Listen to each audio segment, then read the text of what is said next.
Deadpool's healing factor is the backbone of his entire existence, and probably the reason you're not reading a 2-page obituary. Unlike Wolverine's clean, military-grade regeneration, Deadpool's is more like a toddler wielding a chainsaw, chaotic, loud, and guaranteed to make a mess. Weapon X tried slapping Wolverine's healing factor onto a cancer-riddled mercenary and ended up with a walking biohazard wrapped in red spandex. The result? A regeneration loop from hell. His cells constantly die, mutate, and rebuild faster than logic can process. So, how does this nightmare manifest? Shot in the face? He'll regrow the jaw and keep talking mid-regeneration. Limbs cut off? They sprout back, sometimes too small, sometimes backwards. Blown to bits? As long as some part of his brain survives, he'll ooze back into existence like a sentient puddle of regret. But wait, there's more. The side effects are a whole new level of messed up. Diseases don't stand a chance. His immune system is a feral blender. Poisons and drugs get shredded before they can take hold. He could bathe in cyanide and come out bored. Radiation just gives his cells something new to laugh at while regenerating. But all that healing comes at a price. He's locked in perpetual cellular bedlam. His skin is ruined. His brain is a flickering hard drive constantly rewriting itself.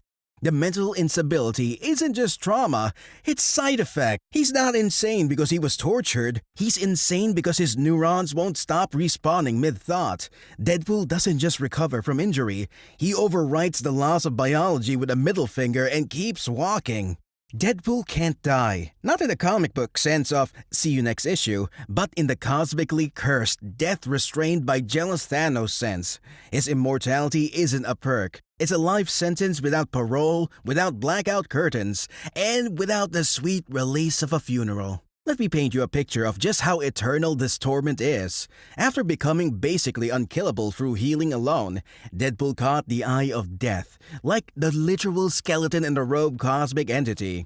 They flirted, they vibed, and then Thanos, madly in love with death himself, got jealous and cursed Deadpool with true immortality.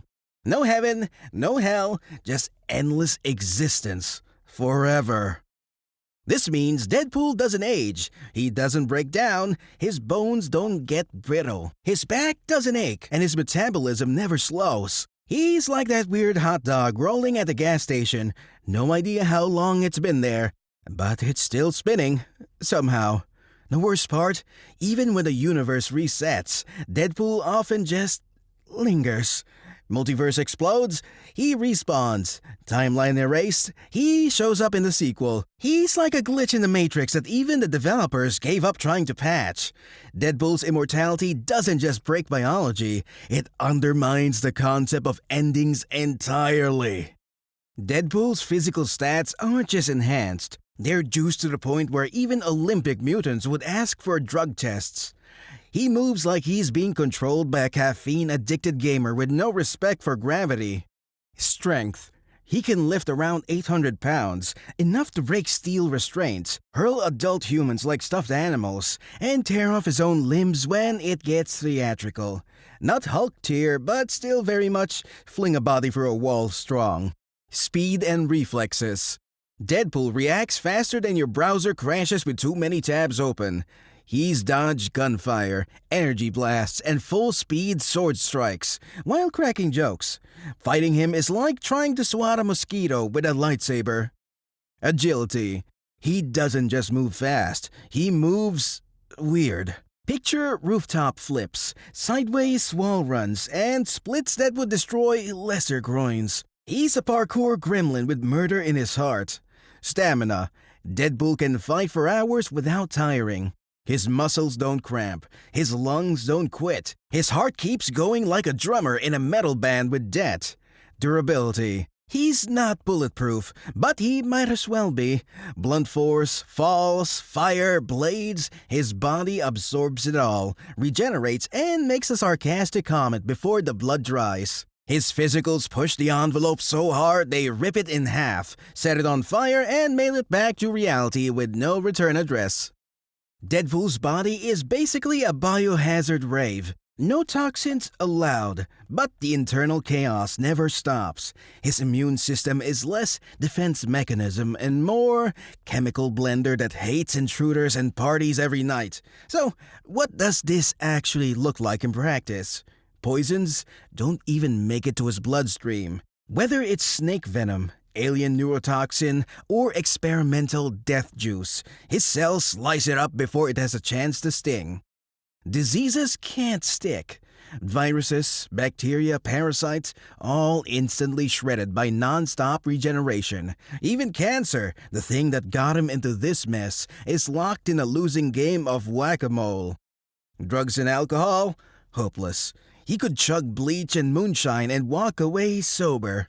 Painkillers barely register. Tranquilizers? Like trying to sedate a hurricane. His body resets so fast that pharmaceutical companies would need a whole new category of failure just for him. He's immune to everything, except bad decisions and questionable fashion. And yes, this also means anesthesia is useless, which makes surgeries, dental work, and paper cuts way more annoying than they need to be. Deadpool's mind is a psychotic demolition zone, unmapped, unstable, and constantly under renovation. For telepaths, trying to read his thoughts is like diving headfirst into a blender filled with sitcoms, screaming and exploding neurons. Why? Because nothing in his brain stays still. Neural regeneration. His brain is in a constant state of repair. Neurons don't just heal, they rewrite themselves mid-thought, turning his mental map into shifting quicksand.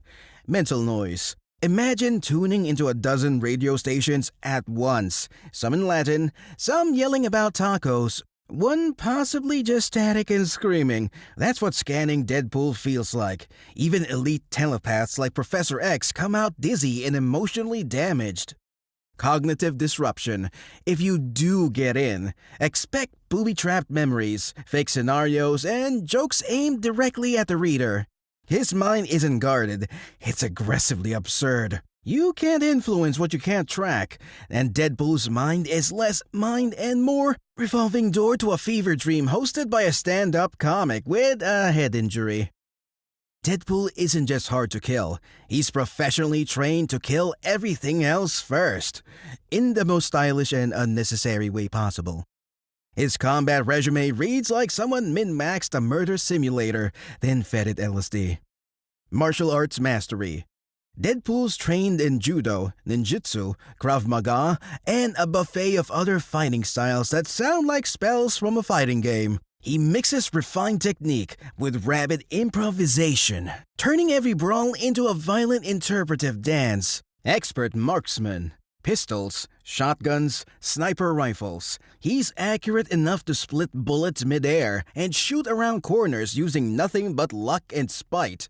Bladed weapons. His dual katanas are practically appendages. He doesn't just swing them, he choreographs carnage, slicing through squads like a sarcastic blender. Improvised weapons. Got a fork, a lampshade, a traffic cone? Congrats, you're now in danger. Deadpool will use anything as a weapon, including your expectations. Tactical intelligence. Despite the jokes and chaos, he's ex-Black Ops with elite infiltration skills and battlefield instincts. He can outthink the room. He just prefers to out-weird it. Calling Deadpool a loose cannon is an understatement. More like a fully loaded arsenal duct taped to a circus act. And that hits harder when no one, including him, knows what's coming next. Deadpool might talk like a lunatic with Wi-Fi access, but buried beneath the memes and mayhem is a fluent, well-traveled murder linguist. He speaks a buffet of languages. Japanese, for sword etiquette and samurai-level sarcasm. German, perfect for shouting threats that sound like engine malfunctions. Spanish, great for swearing with flair and flirting while bleeding.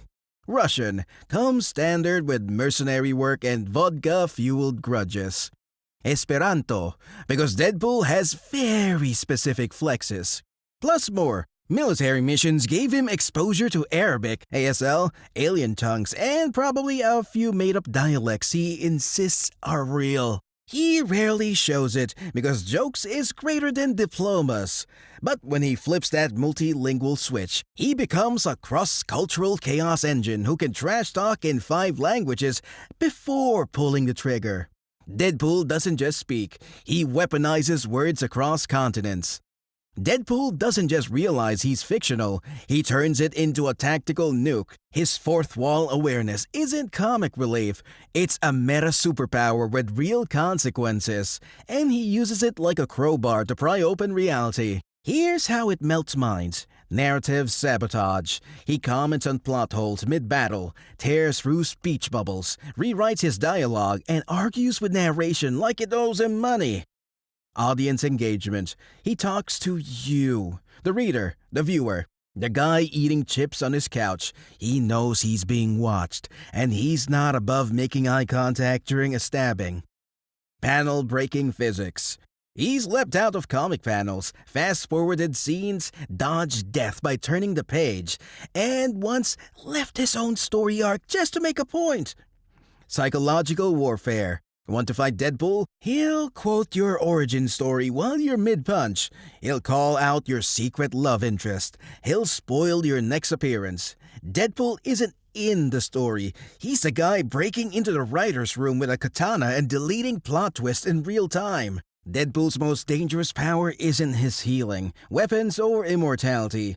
It's that he has no idea what he's about to do either. That kind of chaos can't be trained against. It can only be feared. Here's how this unpredictability plays out. Combat behavior. He might toss his sword mid-fight to throw a rubber chicken, then punch you while singing Disney songs. He once shot himself just to dodge a bullet. It worked. Moral alignment. He'll rescue orphans in the morning and rob a chimichanga stand by noon. If he feels bad, he'll leave a Yelp review, possibly 5 stars. Decision-making. Strategy. Structure. Nah. Deadpool rewrites the mission mid-run, ignores orders, and still wins. Not because he plans better, because the universe gives up trying to predict him.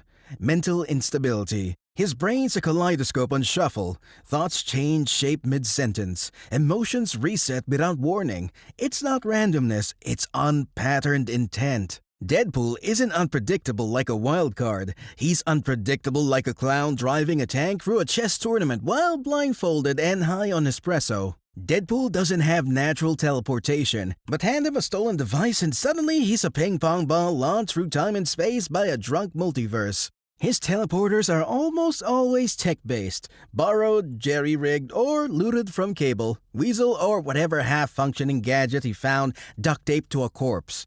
When it works, big if. Here's what you get. Combat blinking. He'll vanish mid-sentence and reappear behind you, sometimes upside down, sometimes holding a live raccoon and a grenade. Dimensional ducking. If things go sideways, he'll vanish across cities, realities, or timelines before anyone finishes their dramatic speech. Reliability? Non-existent. The devices burn out, glitch, or explode, especially after he stores them in his pants next to a chimichanga and spare bullets. This isn't precise teleportation. This is quantum leap meets slapstick homicide. He doesn't just move unpredictably. He ceases to exist where you thought he was and reappears somewhere you wish he wasn't. Sometimes Deadpool picks up powers that make 0 sense. Because the writers got bored, the universe bent, or someone lost a bet with continuity. These abilities are usually temporary, non-canon, or downright illegal in most realities. Examples of Deadpool's greatest what the fuck mode moments. Fantastic Four Remix. He's stretched like Mr. Fantastic, flamed on like Johnny Storm, and turned into a rock monster with sarcasm all at once. After images and speed gags, not Flash-level fast, but quick enough to leave behind motion blur and artist regrets. Explosion surfing. He's not explosion-proof, but he once rode a blast wave through a collapsing building and called it a shortcut. Cosmic shenanigans. Infinity Gauntlet, used it. Venom symbiote, bonded with it. Breaking into other people's comics, frequent habit. Magic resistance. Spells tend to fizzle around him, probably because even magic doesn't want to deal with his mental state. Necromantic side gig. He once dated death, the actual personification of death. It got him temporary powers over the dead and a very weird X situation. These extras don't last, but they prove something important. Deadpool's powers are less super and more whatever gets the scene done with maximum absurdity. Deadpool's most overpowered ability isn't healing, immortality, or teleporting into a fast food kitchen during a hostage crisis. It's this. He knows he's fictional and doesn't care. While everyone else plays by the rules of the story, Deadpool treats the narrative like it owes him money. He sees panel borders, hears the narrator, and talks directly to the reader like you're his emotional support raccoon. What this actually means: he edits reality in real time. Spot a plot hole, he points it out and walks through it like an unlocked door. He argues with writers, voice actors, and copyright lawyers, and usually wins. He changes outcomes by literally rejecting the story. If he doesn't like dying, he'll stop doing it. If he needs a jetpack, he'll find one in the margin. Deadpool isn't inside the Marvel Universe. He's poking it with a stick, roasting marshmallows over its burning logic, and waving at the audience while doing it. This isn't rule bending, it's rule obliteration by punchline.